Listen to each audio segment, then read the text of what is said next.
Shalom adik-adik semua. Wah, kembali lagi nih bersama kakak di ibadah online sekolah minggu tanggal 6 September 2020. Nah, gimana nih adik-adik semua kabarnya? Kakak harap adik-adik dalam keadaan yang luar biasa. Oke, ingat adik-adik, kalau mau keluar, pakai masker, jaga jarak aman, sering mencuci tangan ya adik-adik. Kalaupun tidak ada yang penting, sudah nggak usah keluar, di rumah saja. Oke? Nah adik-adik, sebelum kita mulai ibadah sekolah minggu kita, kakak mau kasih lihat dulu nih aktivitas minggu lalu. Ini dia.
Nah adik-adik, tadi itu aktivitas minggu lalu. Kakak juga mau ingetin, adik-adik jangan lupa isi star, jangan lupa sering baca Alkitab, dan jangan lupa berdoa. Oke adik-adik, sekarang kita mau mulai adik-adik. Selamat beribadah semua.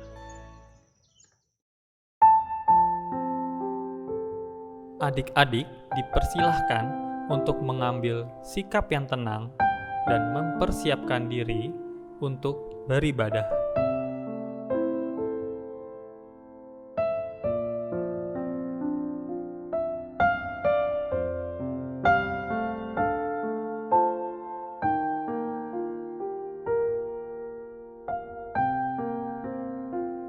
Adik-adik semua, kembali lagi sama Kayoan di sini. Gimana kabarnya adik-adik? Semoga adik-adik dalam keadaan sehat dan adik-adik tetap semangat walaupun dalam situasi pandemi seperti ini. Oke. Kayoan sendiri kabarnya sehat dan luar biasa, dan Kayoan tetap semangat juga dalam menghadapi kehidupan sehari-hari walaupun kondisinya sedang seperti ini, sedang pandemi. Nah, supaya kita tetap bersukaria, bersukacita sepanjang ibadah ini, mari kita nyanyikan lagu Mari Kita Bersukaria.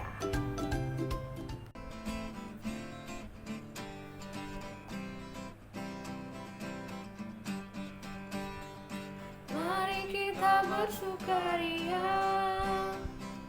karena ini hari bahagia. Kita berkumpul jadi satu, puji Tuhan semesta itu. Tepuk tangan, wajah berseri, hilangkanlah hati yang sedih. Bukankah Yesus berkata damai yang Dia berikan kita? Mari kita bersukaria. Mari kita bersukaria, karena ini hari bahagia. Kita berkumpul jadi satu, puji Tuhan semesta itu. tepuk tangan wajah berseri, hilangkanlah hati yang sedih. Bukankah Yesus berkata damai yang diberikan kita, mari kita bersukaria.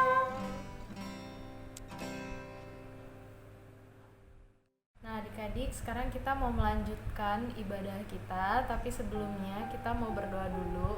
Mari kita lipat tangan dan tutup mata. Tuhan Yesus, terima kasih karena Tuhan telah memberikan kami hikmat dan berkat sehingga kami dapat berkumpul lagi bersama di sini, memuji dan memuliakan nama Tuhan. Ya Tuhan, biarlah Tuhan berkati ibadah hari ini sehingga dapat bermanfaat bagi kami, dan berkati juga kami Tuhan agar kami dapat mengikuti ibadah online ini dengan baik dan fokus, sehingga dapat bermanfaat dan dapat kami mengerti makna dari ibadah online hari ini. Terima kasih ya Bapa, hanya di dalam nama-Mu kami berdoa dan mengucap syukur. Haleluya, amin. Nah adik-adik, tadi kan kita udah berdoa pembukaan. Sekarang mari kita nyanyikan lagu Hanya Sejauh Doa.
Adik-adik, kita mau mendengarkan firman Tuhan, tapi sebelumnya mari disiapkan alat tulis dan Alkitabnya supaya adik-adik nanti bisa mencatat hal-hal yang penting dalam firman Tuhan itu.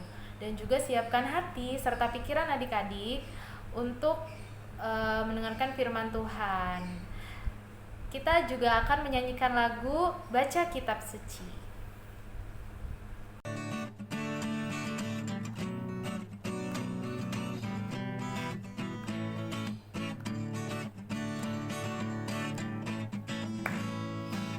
baca kitab suci, doa tiap hari, doa tiap hari, doa tiap hari.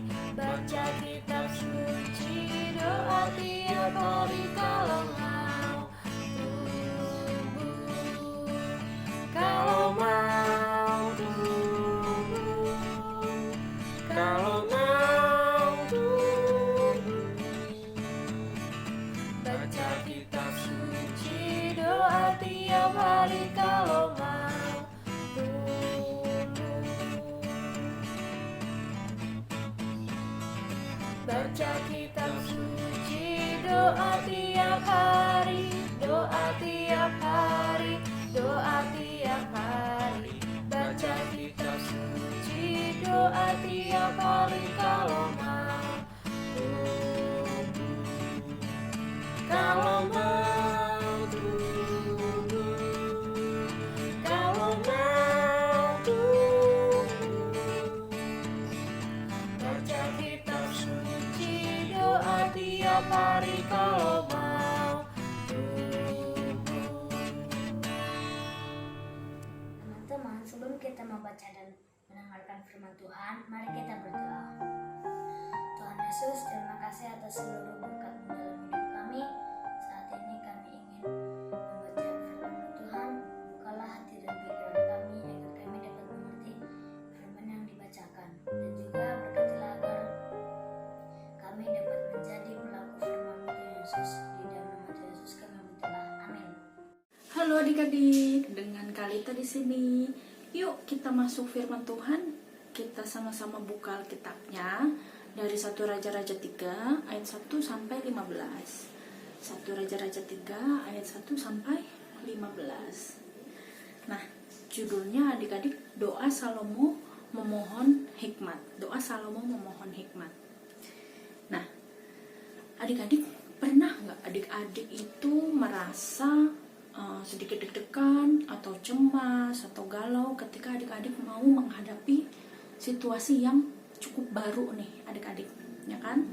Nah, pada saat itu adik-adik, misalnya adik-adik mau masuk ke kelas yang baru nih, adik-adik sudah naik kelas, adik-adik pindah kelas, terus gurunya baru, teman-temannya baru. Nah, ini ceritanya mau hari pertama masuk kelas. Kadang-kadang kan kita kalau menghadapi situasi yang baru itu kadang suka deg-degan ya, kita yakin, kita kurang yakin kira-kira aku bisa nggak ya di kelas yang baru ini, atau misalnya adik-adik mau ulangan, aku bisa nggak ya nanti ngerjainnya, atau misalnya nanti adik-adik mau masuk ke tempat les baru, aku bisa nggak ya nanti teman-temannya gimana ya. Wah, adik-adik mulai deg-degan, merasa cemas nih. Nah, ceritanya adik-adik, Salomo itu juga sedang mengalami situasi yang demikian. Kenapa adik-adik? Jadi pada waktu itu Salomo telah dipilih untuk menggantikan Daud sebagai raja orang Israel. Nah, Daud ayahnya itu adalah seorang raja yang cukup hebat, yang sangat hebat, yang dianggap itu seorang raja yang sukses dalam pemerintahannya. Kenapa? Karena pada saat itu bangsa Israel itu cukup makmur. Raja Daud juga dikenal adil dan bijaksana. Kemudian Raja Daud juga mampu nih mengalahkan musuh-musuhnya dari bangsa Israel. Pokoknya Raja Daud itu adalah seorang raja yang cukup hebat. Nah, ceritanya adik-adik, Salomo dipilih untuk menggantikan Daud sebagai raja. Salomo ini anaknya Raja Daud. Nah, setelah pemerintahannya Raja Daud yang berumur 40 tahun, pemerintahan Daud itu 40 tahun adik-adik. Kemudian setelah itu Daud itu meninggal adik-adik, sehingga anaknya harus menggantikan menjadi raja, dan yang dipilih adalah Salomo. Salomo waktu itu masih muda adik-adik, masih muda, dan dia mungkin kalau masih muda kan kadang belum dianggap berpengalaman gitu, sehingga Salomo itu juga merasa gimana ya, kira-kira aku bisa nggak ya menjadi raja yang baik. Nah, Salomo ini sangat ingin untuk mampu menjadi raja yang baik. Dia kepengen untuk menjadi raja yang baik seperti ayahnya, Raja Daud.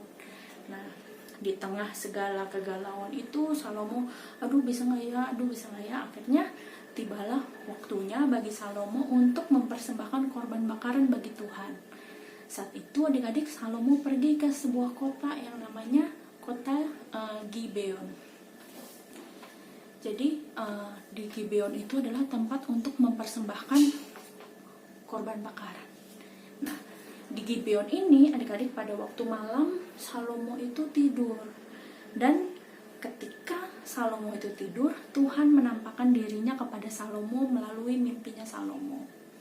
Pada saat itu adik-adik, Salomo ditawarkan nih oleh Tuhan di dalam mimpi. Apa isinya? Yuk kita sama-sama baca ayat 5. Di Gibeon itu, Tuhan menampakkan diri kepada Salomo dalam mimpi pada waktu malam. Berfirmanlah Allah, mintalah apa yang hendak kuberikan kepadamu. Nah, adik-adik, Tuhan menawarkan kepada Salomo, minta apa yang kamu inginkan, apa sih yang kamu mau, mintalah kepada Tuhan. Nah, kalau misalnya nih adik-adik berada di posisi yang sama dengan Salomo, Tuhan tiba-tiba datang dalam mimpi, adik-adik boleh minta kepada Tuhan apa aja. Kira-kira apa jawaban adik-adik? Apa? Kalau kakak mungkin, kalau biasanya kakak kan kalau malam-malam berdoa gitu, Tuhan berikanlah kesehatan, berikan kemampuan, semoga pekerjaan yang kakak lakukan baik-baik aja, kakak bisa melakukan segala sesuatu dengan baik gitu. Atau minta yang buat diri kakak. Nah, adik-adik gimana? Mungkin juga sama ya adik-adik, Tuhan semoga nilai aku bagus, Tuhan semoga papa mama sehat, Tuhan semoga papa mama bisa bekerja dengan baik. Nah, Tuhan semoga aku bisa mendapatkan apa gitu. Pasti biasanya kan kita berdoa untuk yang kita mau ya adik-adik. Nah, tapi Salomo ini istimewa adik-adik, dia beda dari orang lain, dia beda dengan kita, dia beda dengan orang-orang yang ada di zaman tersebut.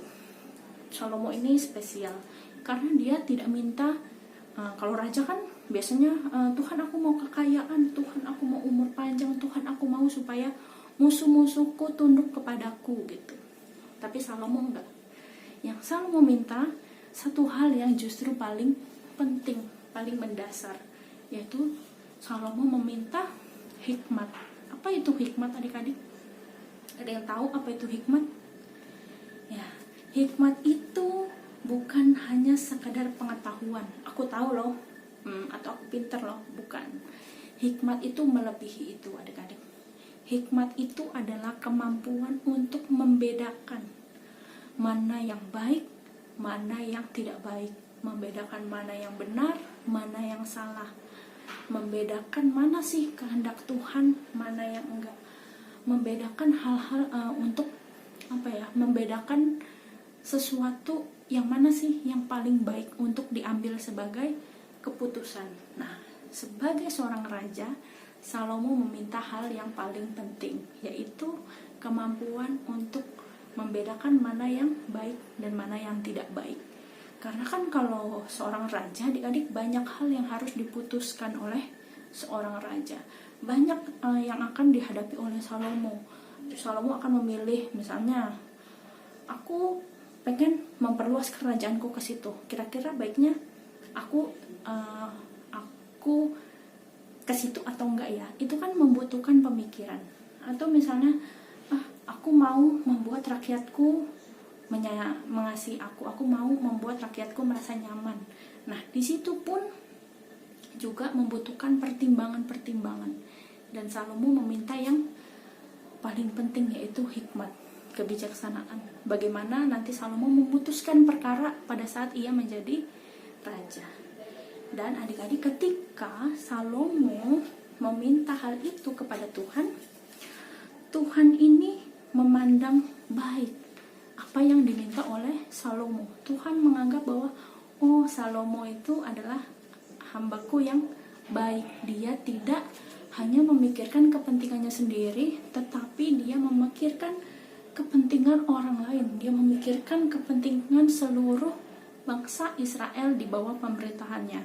Dia memikirkan rakyatnya, dia memikirkan bagaimana supaya dia bisa menjadi raja yang baik, supaya keputusan-keputusan yang nantinya ia ambil bisa merupakan keputusan yang baik, yang mungkin akan sesuai dengan kehendak Tuhan. Dan akhirnya adik-adik, karena Salomo itu rendah hati, Salomo itu peduli kepada orang lain dan tidak memikirkan dirinya sendiri, Tuhan justru memberikan bonus buat Salomo, yaitu kekayaan juga, kemuliaan juga, panjang umur juga, hal-hal yang justru tidak Tuhan minta, tapi karena Salomo itu adalah meminta suatu hal yang baik, Tuhan menjadi sangat bermurah hati dan mau memberikan itu semua buat Salomo.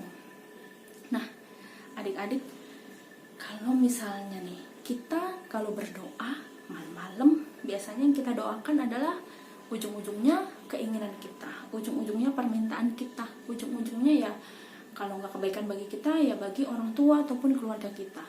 Kita jarang sekali mau mendoakan orang-orang yang mungkin agak jauh lah, mungkin bahkan sepupu pun belum tentu kita doakan loh, apalagi orang-orang yang jauh. Nah, Salomo ini berbeda karena dia memikirkan semua rakyatnya, dan akhirnya adik-adik, Tuhan memandang baik apa yang dilakukan oleh Salomo. Nah, adik-adik, kalau misalnya nih, berarti apa sih yang bisa kita contoh dari Salomo? Tentu saja yang pertama adalah kita juga bisa loh menjadi orang yang tidak memikirkan diri kita sendiri.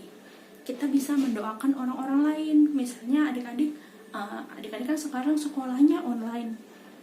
Adik-adik bisa nih doakan bapak dan ibu guru adik-adik. Karena pembelajaran online bukan hanya baru buat adik-adik, buat bapak ibu guru juga.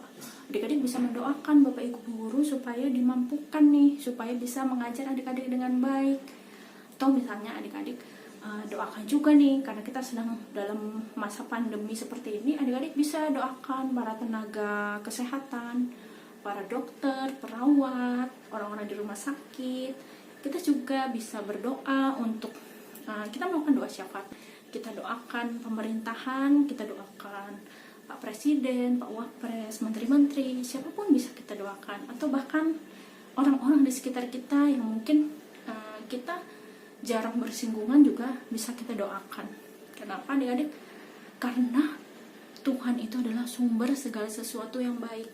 Tuhan tidak hanya memberikan yang baik buat kita, tapi Tuhan akan memberikan yang baik kepada semua orang. Jadi kita bisa nih, kalau kita mau minta hal yang baik buat orang lain. Dan bahkan kalau kita lihat di cerita Salomo ini, Salomo tidak hanya meminta untuk dirinya, tapi justru disitulah Tuhan memberikan apa yang justru tidak Salomo minta. Tuhan memberikan juga kekayaan, Tuhan memberikan juga umur panjang, kemuliaan, dan syaratnya itu adalah supaya segala yang baik akan diberikan oleh Tuhan, asalkan Salomo itu taat kepada Tuhan.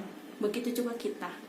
Kalau kita masih tidak taat, yuk kita mulai taat supaya berkat Tuhan tidak terhalang.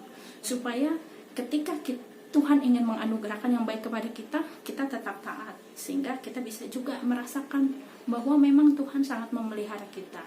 Itu yang pertama adik-adik, kita bisa mendoakan juga orang lain. Yang kedua, sama seperti Salomo itu meminta hikmat, kita juga bisa meminta hal yang sama kepada Tuhan. Kenapa adik-adik?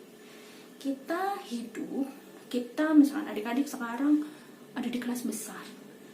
Mungkin adik-adik terkadang ya, kita kan ada dihadapkan pada beberapa pilihan. Yang sederhana aja, aku mau sayang sama adikku apa enggak ya? Pasti jawabannya sayang lah. Tapi kan kadang-kadang adik-adik lagi seru-serunya main nih, adiknya mau minjem mainan adik-adik. Nah, kalau adik-adik berhikmat atau adik-adik memiliki pengertian mana yang baik dan tidak, pasti adik-adik akan dengan rela memberikan ini mainannya, ya udah nggak apa-apa, kamu aja yang mainin gitu. Atau misalnya adik-adik pulang selesai sekolah online pun gitu ya, ada PR sama adik-adik pengen main. Nah, adik-adik juga kalau adik-adik memiliki hikmat, memiliki pengertian, adik-adik pasti, oh aku kerjain PR dulu, abis itu main, supaya nggak buru-buru, nggak kesusu gitu. Nah, kita juga bisa meminta hal yang sama kepada Tuhan. Tuhan itu adalah sumber segala sesuatu yang baik dalam hidup kita.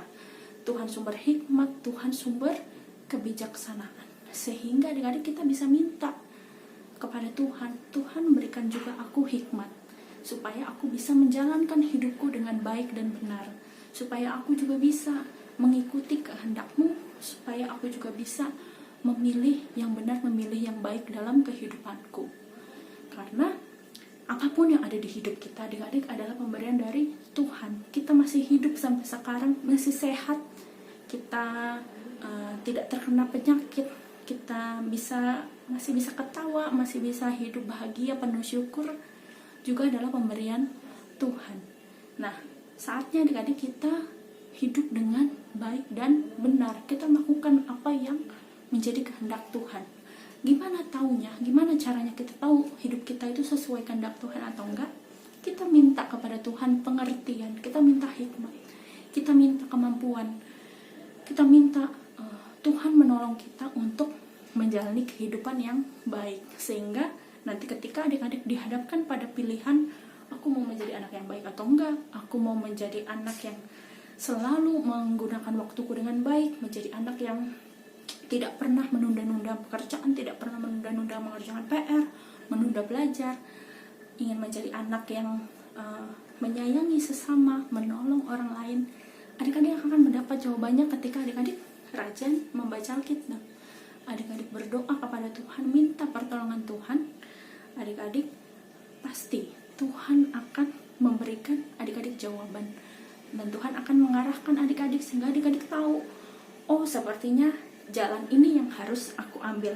Oh sepertinya aku harus lebih rajin. Oh sepertinya aku harus lebih baik. Tuhan pasti akan menunjukkan jalannya kepada adik-adik. Nah, itu saja cerita kakak. Ingat pesannya ada dua. Yang pertama, kita doakan juga orang lain. Yang kedua, kita juga bisa berdoa memohon hikmat supaya kita bisa menjalankan kehidupan kita dengan baik. Kita bisa menjalankan kehendak Tuhan, apa yang baik di mata Tuhan. Sehingga akhirnya adik-adik ingat, pasti Tuhan selalu memelihara kita. Tuhan akan selalu memberikan yang terbaik kepada kita, asalkan kita taat kepada Tuhan. Cerita kakak sudah selesai adik-adik. Nah, untuk ayat hafalannya adik-adik hafalin ya di rumah. Itu dari Mazmur 119 ayat 66. Mazmur 119 ayat 66. Bacaannya adalah, ajarkanlah kepadaku kebijaksanaan dan pengetahuan yang baik, sebab aku percaya kepada perintah-perintahmu. Kakak ulang ya, Mazmur 119 ayat 66.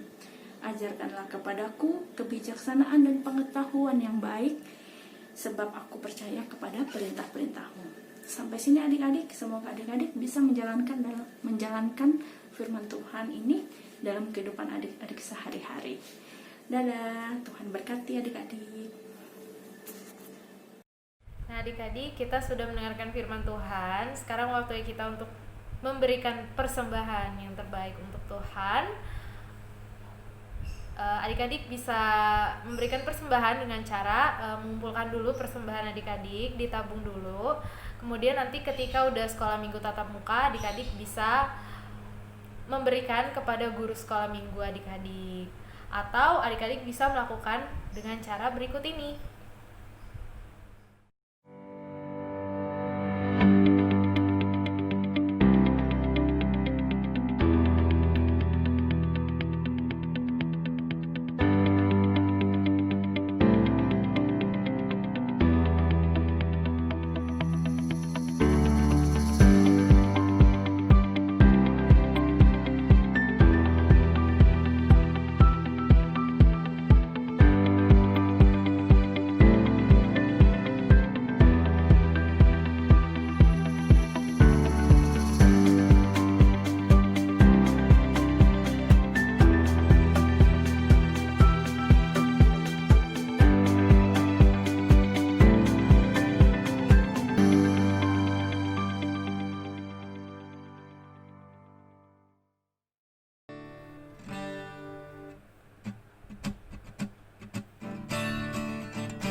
Tuhan Yesus, berkati persembahan ini Tuhan, agar bisa menjadi berkat bagi orang lain yang lebih membutuhkan Tuhan.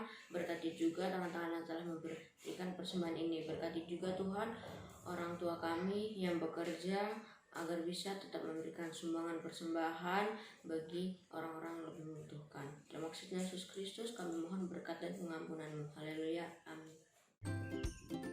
Nah adik-adik, untuk aktivitas minggu ini kita akan membuat pokok doa. Tapi pokok doanya bukan tentang adik-adik saja. Adik-adik harus mendoakan orang-orang lain. Misalnya papa, mama, saudara, dan juga teman. Oke, contohnya seperti ini nih. Ini punya kakak. Oke, adik-adik bisa bikin bentuknya bebas, gak harus salib. Kalau kakak punya kakak bentuknya salib. Nah, di sini kakak mendoakan ada papa, ada adik, ada oma. Oke, adik-adik, diisi pokok doanya. Misalkan papa itu tentang pekerjaan yang mau didoakan, juga kesehatan. Nah, kalau adiknya kakak nih, Frank, sekolah, tugas-tugas rumah, tugas-tugas sekolah, juga pelayanan.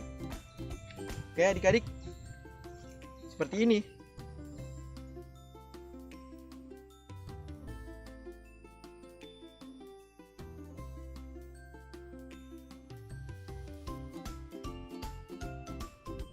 Nah, jangan lupa kalau sudah selesai, adik-adik foto ya dengan aktivitasnya.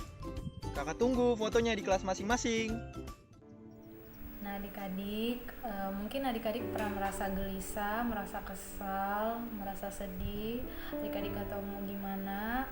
Adik-adik bisa datang sama Tuhan, bisa berdoa sama Tuhan, dan berdoa meminta jawaban yang terbaik. Karena Tuhan selalu bersedia untuk mendengarkan doa adik-adik, selama adik-adik meminta dengan cara yang benar. Nah sekarang mari kita menyanyikan lagu Ku Mau Seperti-Mu Yesus.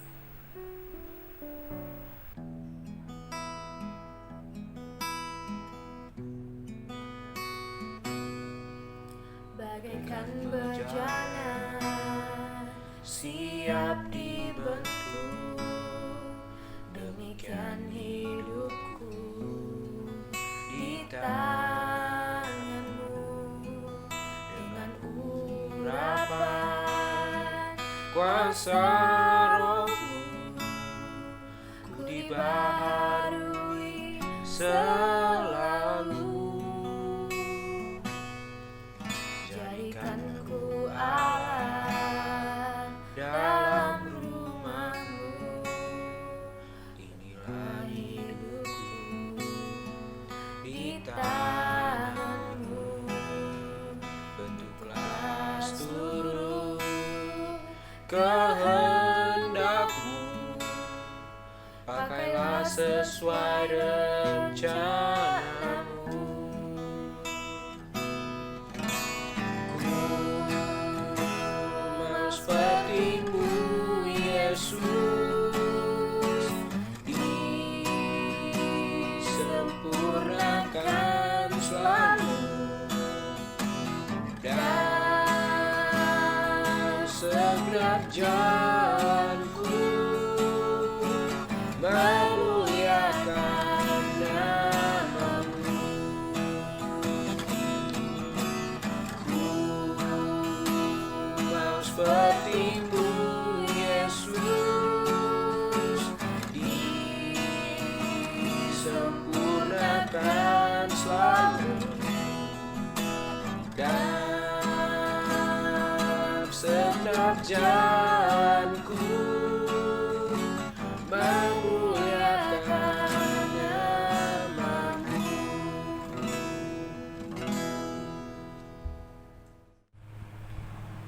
Ya adik-adik, ibadah kita udah mau selesai. Mari kita berdoa terlebih dahulu.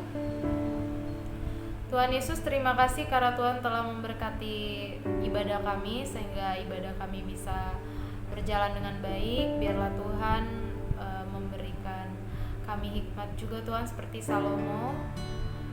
yang bisa membedakan yang baik dan yang jahat, dan kami juga tahu bahwa Tuhan selalu senantiasa mendengarkan doa kami dan Tuhan selalu peduli dengan keadaan kami.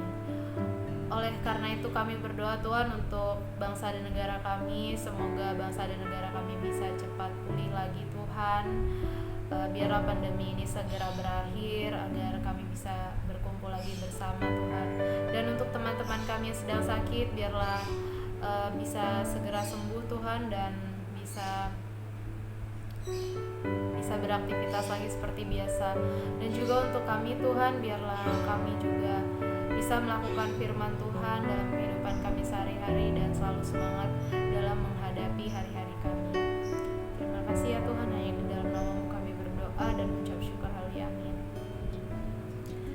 Nah, adik-adik, ibadah kita udah selesai. Selamat hari Minggu.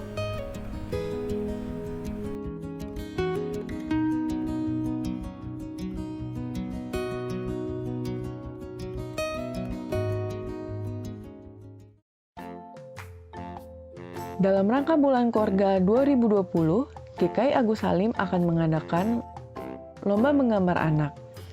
Yuk kita simak cara ikutannya. Kategori akan terbagi dua.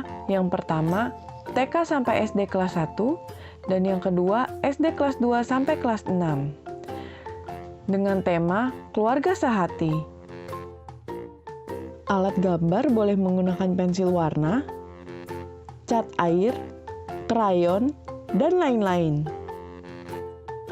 Lebih baik menggunakan kertas gambar ukuran A3. Posting 2 foto di multiple feed Instagram adik-adik atau papa mama. Foto pertama, adik-adik dan hasil karya adik-adik.